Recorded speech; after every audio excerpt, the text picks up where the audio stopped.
la France. Exact, exact. Maintenant, venons-en au pays de l'AES proprement dit.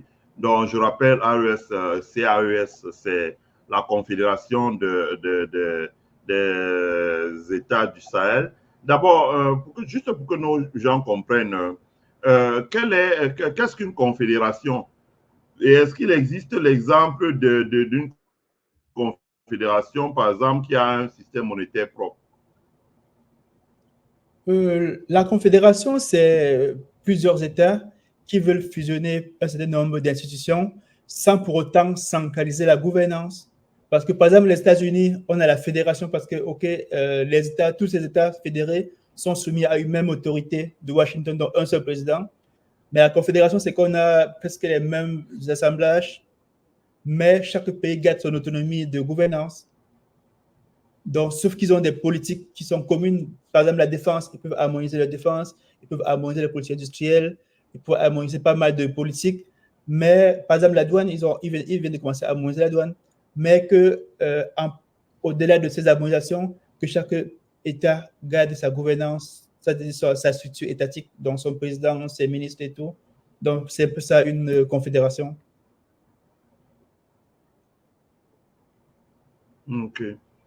Maintenant, à propos des pays de l'AES, les pays de l'AES disent que à terme, peut-être pas dans l'immédiat, ils envisagent de sortir de l'UMOA pour se doter d'un système monétaire propre. Ça veut dire que leur banque centrale, ça a déjà commencé avec le Burkina Faso qui a créé la banque du Trésor et des dépôts publics. Ils entendent créer leur propre réglementation interne de gouvernance de leur système monétaire, des banques privées, etc. Donc, ils entendent sortir du système, donc ils sont en train ils ont reformé le code minier et les investissements dans le domaine de l'or pour pouvoir constituer des réserves, etc. Bon, quels sont les arguments qui peuvent être en faveur de l'adoption par ces pays de la Confédération de l'Alliance d'États du Sahel? Quels sont les arguments qui peuvent être en faveur de l'adoption d'un nouveau système monétaire? Mais quels sont aussi les inconvénients potentiels qu'ils doivent prendre en compte? Première chose, parlons des arguments. Quels sont les arguments qui peuvent militer pour la création d'un système monétaire propre au pays de la Confédération de l'Alliance des États du Sahel? L'argument, je peux dire le premier argument, c'est la volonté, parce que c'est ce qui manque à beaucoup de pays. C'est un argument de poids. Le second argument, c'est la structure de leur économie, c'est-à-dire ils exportent plus vers des pays hors CFA que vers les pays CFA. Donc, ces pays de l'AES, Mali, Niger, Burkina, ils exportent beaucoup de coton. Et ça, c'est pas fait en CFA, c'est fait en dollars.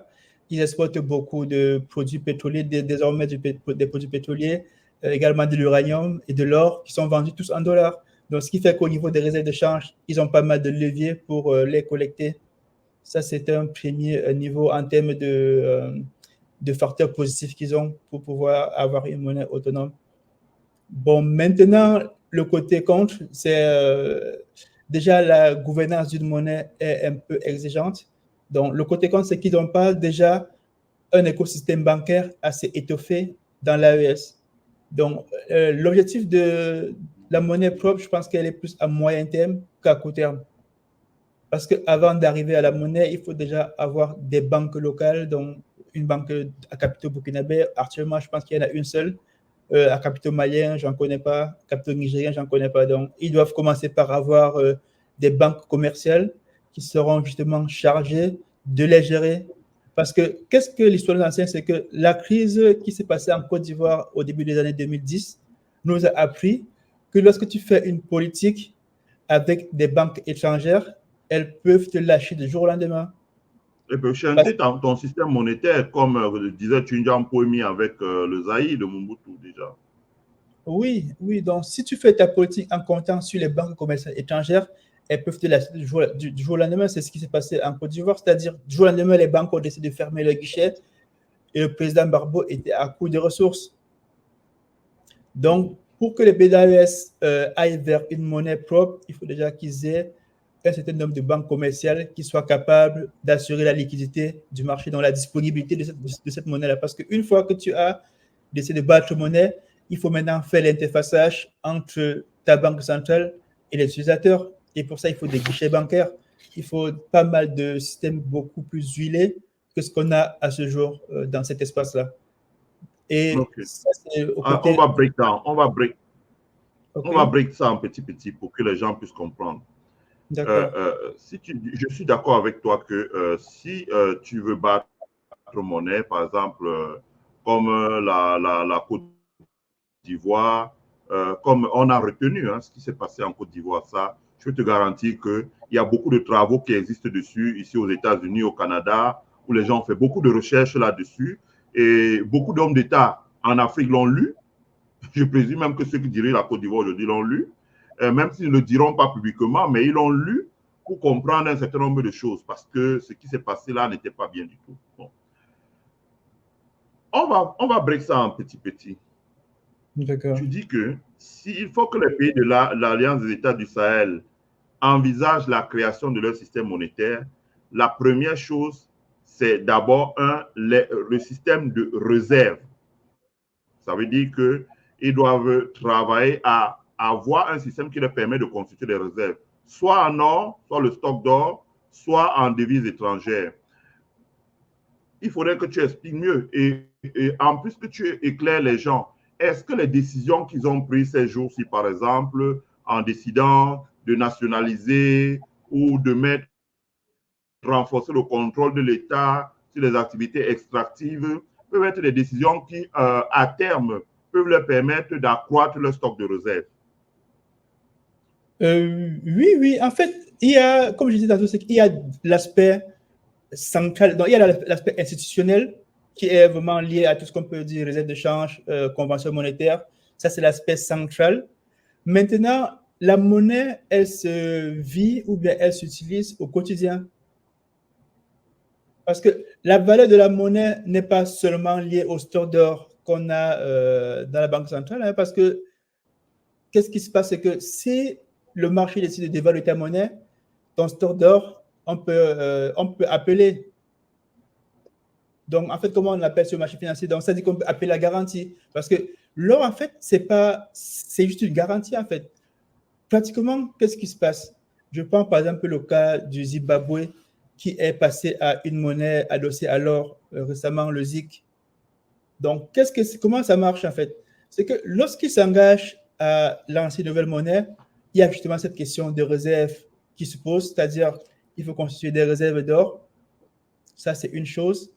De deux, il y a l'aspect un peu international en fait. C'est-à-dire quoi international? Je prends l'exemple toujours du Zimbabwe. Aujourd'hui, le Zimbabwe a des flux en dollars très importants qui viennent des États-Unis. Donc, ce qui fait que la Banque centrale a non seulement les réserves d'or, mais également des réserves de change, donc des devises en fait qui arrivent dans le pays. Et pourquoi cet argent arrive, ces flux arrivent? C'est parce qu'il y a un marché financier assez développé et épanoui au Zimbabwe qui fait que les gens viennent investir sur place. Investissement non seulement dans les instruments, mais également les instruments financiers.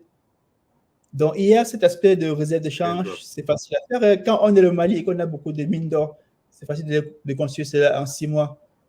Mais si c'est pour que tu mets ton nom en réserve et que l'appel de garantie est fait sur une traite ou bien, je ne sais pas, sur un effet de change ou bien sur une valeur 6 mois plus tard et que le trustee prend ton nom pour céder à l'autre, ça ne vaut pas la peine en fait. Donc, la monnaie, c'est d'abord, il faut plus penser au flux. Parce que pour collectionner l'or, ça ne prend pas beaucoup de temps, hein, puisqu'ils ont les mines d'or. Mais le plus important, c'est les flux. C'est comment est-ce qu'on défend la monnaie sur les marchés. Donc, lorsqu'un trader décide de décoder ta monnaie de 15%, comment tu te défends? Donc, parce que c'est le marché, justement, c'est cette partie qui est obligée d'être un peu technique parce que c'est les flux, c'est des échanges où on cote avec des décotes ou pas. Parce que lorsque tu émets ta monnaie, c'est un actif financier, c'est une securities. En fait, sur le marché financier, c'est une securities. Ouais. Donc, on l'achète à 100%, on l'achète à 60%, on l'achète à 50%, on l'achète à 40%. Et chacun propose les prix qu'il pense juste. Donc, et l'analyse souvent est basée sur, je peux dire, sur deux choses, deux grandes masses.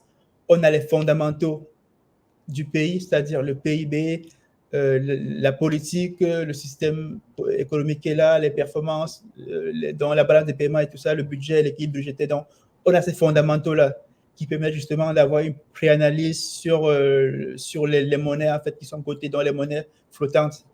On a maintenant l'aspect liquidité. Une fois qu'on a fini les fondamentaux, ils sont solvables parce qu'ils ont un bon PIB, ils n'ont pas ça. On a maintenant l'aspect de la liquidité. Est-ce que justement c'est une monnaie liquide? Maintenant, cet aspect liquidité est assuré par les banques. Donc, c'est pour ça qu'il est important d'avoir un système bancaire local assez important. Si je reviens par sur le cas du Nigeria, qu'est-ce qui a fait que le Naira chute? C'est parce que le président Tinubu s'est attaqué justement à ces banques-là, à savoir UBA et Access Bank, qui étaient justement les banques qui étaient sur les marchés pour défendre le Naira tous les jours. Défendre, ça veut dire quoi? C'est-à-dire, si quelqu'un veut décoter ta monnaie de 10%, eux se chargent de dire que non, moi je propose juste 2%, et ceux qui étaient en train de céder à moins 2% et non à moins 10%. Donc c'est comme ça en fait que tous les jours, en confrontant les flux de demande et d'offres, la monnaie peut soit se déprécier ou s'apprécier. Donc si tu n'as pas quelqu'un qui va se porter en contrepartie sur les attaques monétaires, comme on peut appeler ça, sur le marché des attaques monétaires, c'est-à-dire quelqu'un qui vient, il décode de 20%, et il dit que bon, moi j'ai peut-être $1 million à placer à moins 20%, vous laissez. Donc parfois ça stimule le marché, il y a des gens qui cèdent à ça et c'est comme ça que la monnaie dévisse. Donc il faut justement avoir des banques locales capables de défendre la monnaie contre ces attaques-là. Parce que c'est ce qui se passe justement envers certains pays qui ont leur monnaie et qui ne se développent pas, comme la Guinée-Conakry, parce qu'ils sont contentés d'avoir la monnaie et ils ont cru que c'était tout en fait. Non, ce n'est pas tout. Pour avoir une monnaie performante, il faut justement avoir un système bancaire performant. Aujourd'hui, je m'attendais à ce que la Guinée-Conakry, avec sa banque centrale, soit un peu comme le Maroc, c'est-à-dire qu'il y ait plusieurs banques qui soient internationales, qui soient vraiment partout en Afrique. C'est ce que veut faire le Rwanda. Le Rwanda a créé le Rwanda Financial Center, qui est justement là pour travailler à ce que dans quelques années, qu'on ait les banques rwandaises qui se déploient sur tous les pays, dans tous les pays. Parce que justement, ils savent qu'avec le système local qui est déjà assez puissant, ça leur permet de se projeter. J'étais par exemple au Rwanda et là-bas, même moi en tant qu'étranger, j'ai la possibilité de placer mon argent en devises. Donc aujourd'hui, si j'ai des devises, des euros, le Rwanda m'autorise à les placer dans leur pays. Donc je n'ai qu'à ouvrir mon compte là-bas et puis je peux placer mes devises. Ce qui me permet justement de capter les devises sans avoir à aller sur les marchés. Donc, ce qui est la gestion de la monnaie, un instrument assez important, un levier assez important pour avoir une monnaie stable. C'est pour ça que le franc rwandais, même comme c'est un pays avec un petit PIB, ils ont une monnaie qui est assez stable, ce qui fait que bon, le pays se développe. On a les prouesses du Rwanda, on n'en parle pas. Quoi. Je veux dire, tout le monde sait c'est connu que le Rwanda. Exact, la couverture du change est assurée. La couverture du change est assurée et surtout, Kagame ne laisse pas que cet argent-là soit utilisé pour importer les grosses voitures de luxe, le champagne qu'on boit dans les vidéos tous les jours, ou que les fonctionnaires qui ont des salaires de 200 000 construisent des châteaux de 500 millions, des choses comme ça. Donc, il y a une discipline, comme tu as dit tout à l'heure, il y a une discipline en matière de gestion même monétaire dans le pays qui fait que la couverture sur l'extérieur est pratiquement garantie par la Banque centrale sans faire des efforts d'aller sur le marché. Tu parles du Rwanda, oui, nous-mêmes, on a acheté le real estate au Rwanda et on amène le dollar et c'est le real estate qu'ils ont